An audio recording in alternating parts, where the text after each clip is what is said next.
guys, here's what happened. Mr. AZURDDIN, they're just super scared of you. They're coming after me now. So I got 1 year imprisonment, $1 million fine for cybercrime. Guys, I need your prayers. Welcome back to The Deep Dive. Today, we're looking at a stack of source material that really focuses in on a single specific legal case. And this case has become, well, a kind of lightning rod for arguments about judicial double standards. It really has. And just to be clear, our mission here isn't to weigh in on guilt or innocence. It's to analyze how these sources, which are, highly critical of the outcome, build their argument. Exactly. An argument that law enforcement and sentencing are selective and potentially biased based on, perceived political alignment. That's the core of it. Right. The critique in this material, which comes mostly from an organization called WRNN, that's the Women in Indigenous Network, it's not subtle. Yeah. It's a very pointed assertion that the disparity in sentencing isn't random. The suggestion is that if you're associated with the opposition, you get the harshest penalties. While those aligned with the government get something else entirely. A much lighter touch, yeah. Okay, so let's start with the person at the center of all this, Lorain Tony. The source is very deliberate in how it sets up her background. Oh, very. They don't just present her as a defendant. She's specifically identified as a single mother of 3. And an ambulance driver at Lethem Hospital. These are details that are clearly meant to build empathy right from the get-go. Absolutely. So she was taken to court for cyberbullying. She pleaded guilty, but, and this is a key detail the source highlights, she pleaded guilty with an explanation. And what was the outcome? The outcome was severe. 1 year in jail. 1 year. Plus a staggering fine of $1 million. And this severity, this is really the foundation for the entire critique they built. Right. That's the baseline. An upstanding, working single mother facing, an extreme penalty for a nonviolent offense. Immediately. And the argument of disproportionate severity just kicks off right from there. 1 year in prison and $1 million fine for cyberbullying. It's what the source uses to frame their central question. Which is? Why was Lorain dealt with so harshly? And like you said, it's not a real question. It's rhetorical. It's meant to set the stage for these, frankly, explosive comparisons. Yeah, explosive is the right word, because they immediately pivot to contrast her case with what they claim are extreme failures of prosecution in other much more serious cases. The suggestion is that the judicial energy, as they put it, that was used on Mrs. Tony was just missing elsewhere. And the comparison cases they choose are incredibly dramatic. We should probably spend a moment on the rhetorical force here. We should. The source names 2 sets of cases, both involving alleged violence, where they claim this prosecutorial intensity just wasn't there. So first, they bring up the case of a businessman who allegedly shot and killed a police officer. Yes. And then they mentioned Karl Singh. He's the REO of Region 9, so a key government administrator. Regional executive officer. Right. And he allegedly shot a woman in the abdomen. Okay, so let's unpack that strategy for a second. We have a woman jailed for 1 year for a non-violent offense, cyberbullying. Right. And she's being explicitly compared to cases of alleged lethal violence and serious bodily harm. From an analytical standpoint, isn't it highly manipulative? It is. I mean, that's exactly the core mechanism of their critique. It's a highly strategic choice. To create outrage. Absolutely. They're picking the most extreme, the most serious examples of alleged violent crime to really hammer their point home.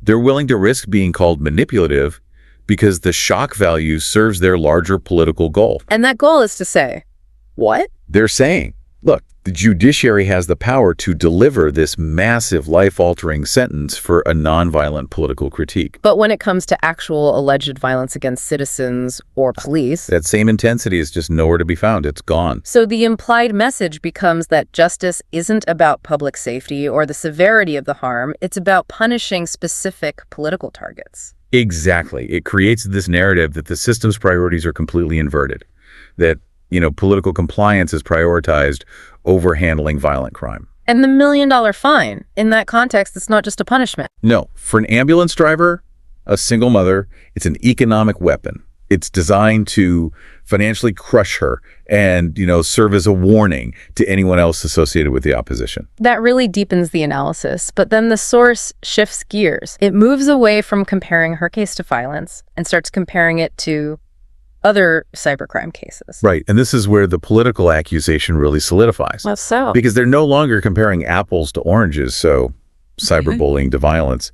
Now they're comparing what they see as apples to apples. Cybercrime by opposition folks versus cybercrime by government allies. Precisely, and they get very specific.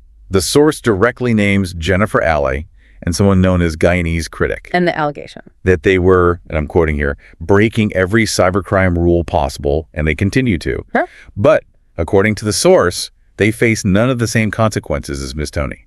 So if we connect this back to the bigger picture, the source, W. Wynn, is using this to say enforcement is selective. Completely. Mrs. Tony, associated with the opposition, gets the full extent of the law. But those they see as allies of the ruling party, the PPP in this context, are allegedly allowed to just continue. So let's detail that disparity in outcomes, because the difference the source cites is, well, it's astonishing. It's central to their whole argument. It is. It's probably the most compelling piece of evidence they present for political bias. So, as we said, Mrs. Tony gets jail time and a massive fine. Right. Conversely, the source points to instances of public cyberbullying involving PPP supporters, and they were also called before a disciplinary body. Okay, which body? The Ethnic Relations Commission, or the ERC. And what was the outcome for those individuals, the ones brought before the ERC? According to the source, the maximum penalty they received for what are described as comparable online offenses was counseling. Counseling. Just counseling. Counseling versus a year in jail and a ruinous $1 million fine for a working single mother. That is the point. That's what they're trying to hammer home. The sheer weight of that stark disparity, as they call it. For what they claim are similar offenses, just committed in different political camps. And this disparity is used to argue that the legal system is, well, bifurcated. It's split in two. Meaning you have one system with courts and fines ready to impose maximum penalties on perceived opponents. And then you have another system using bodies like the ERC that offers, therapeutic outcomes for allies. Which, as the source asserts, fundamentally undermines the idea of equality before the law. Completely.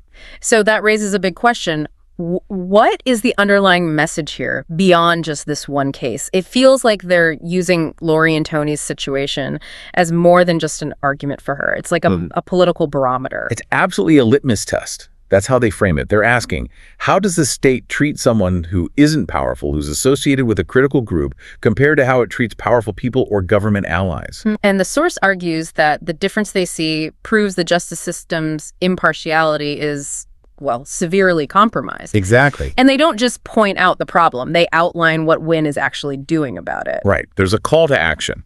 The source details their specific moves. First, they are publicly calling on the judiciary to reassess the judgment given to Mrs. Tony. Arguing it's disproportionate and politically motivated. Yes. And second, and this is crucial for an international audience, they are urging the international community to observe these disparate treatments. Which takes a domestic legal issue and elevates it to the level of, what? Human rights and governance on a global stage? That's the goal. So, to summarize the journey the source takes us on, we have 3 big points of contention. First, just the harshness of the sentence itself. Right. A single mother jailed and fined so heavily for a nonviolent online offense. Second, that strategic and frankly unsettling contrast they draw between her penalty and the lack of prosecution in those extreme alleged violent crimes. And third, the massive political difference in penalties for comparable cyberbullying offenses.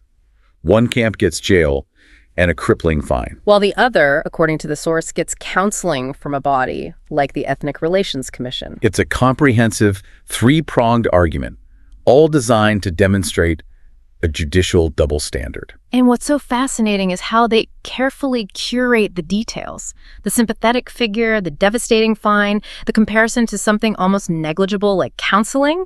It's all used to construct this powerful, emotionally resonant narrative against institutional fairness. They're not just filing a complaint, they're building a political story. And the strength of their argument really relies on the emotional weight of those contrasts. Yeah. By showing the real-world impact of that fine and jail time on a mother of 3, they're arguing that the law isn't a neutral deterrent here, but a targeted instrument of political pressure. So what does this all mean for you, the listener? Understanding this deep dive is really about seeing how critical sources can mobilize specific facts and contrasts to argue for a breakdown in impartiality. You now have the full framework the source uses to discuss what they call justice's double standard. It's about understanding the rhetoric of judicial critique. Which leads us to the final thought we want to leave you with today. Building on this sources focus on selective enforcement. If the penalty for an offense, like cyberbullying, appears to be subjectively applied based on who commits it and who they're associated with. How does that fundamentally change the public's perception of the law itself? Does the law cease to be seen as this universal, impartial force and instead become viewed as just another political tool? A tool used to enforce compliance, something to mull over as you reflect on this deep dive. Until next time.